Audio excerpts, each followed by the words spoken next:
Hi friends, welcome to BTS Telugu channel. నేను ఈరోజు చిన్న చేపల కర్రీ చూపిస్తున్నాను. ముందుగా చేపల్ని బాగా శుభ్రం చేసుకోవాలి.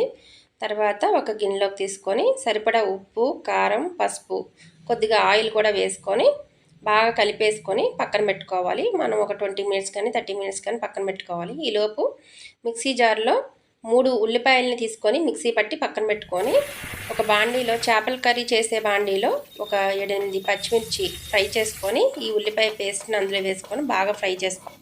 కొద్దిగా నేను అల్లం వెల్లుల్లిపాయ పేస్ట్ కూడా ఒక స్పూన్ వేసాను, అది వీడియో క్లిప్ మిస్ అయింది. బాగా ఫ్రై చేసుకోవాలి. అల్లం వెల్లుల్లిపాయ పేస్ట్ కూడా వేగిన తర్వాత మళ్ళీ ఈ ఉల్లిపాయ పేస్ట్కి సరిపడా మాత్రమే పసుపు, ఉప్పు, కారం వేసుకోవాలి. తర్వాత కొద్దిగా ఫిష్ గరం మసాలా మాత్రం ఒక స్పూన్ వేసుకున్నాను. అది కలిపిన తర్వాత మనం పక్కన పెట్టుకున్న చేపల మిశ్రమం వేసేసుకోవాలి.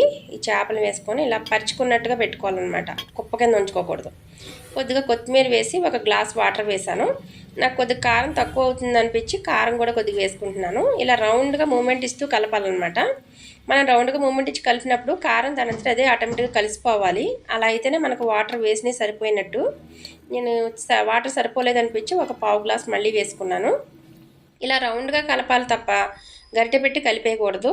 ఏ చేపల కూర అయినా సరే ఇలా రౌండ్గా తిప్పుతూ ఉడకబెట్టుకోవాలి, కానీ గరిటె పెట్టి కలపొద్దు.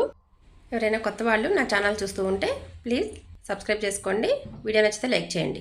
మీడియం ఫ్లేమ్లో పెట్టేసుకొని మూత పెట్టేసి 20 మినిట్స్ వదిలేయాలి. తర్వాత కూర ఇలా దగ్గరికి చిక్కబడిపోయి దగ్గరికి అయిపోతుంది అనమాట. అంటే చేప ఉడికిపోయిందని అర్థం. మీడియం ఫ్లేమ్లో పెట్టుకుంటే మనకు సరిపోతుంది. హై ఫ్లేమ్లో పెట్టకూడదు, చేప విడిపోద్ది అనమాట. ఏ చేపలైనా సరే, పెద్ద చేపలు, చిన్న చేపలు ఏదైనా సరే చిన్న మంట మీద చేసుకుంటే మనకి కూర టేస్టీగా వస్తుందండి. చాలా టేస్టీగా ఉండే చిన్న చేపల కర్రీ రెడీ అయిపోయింది.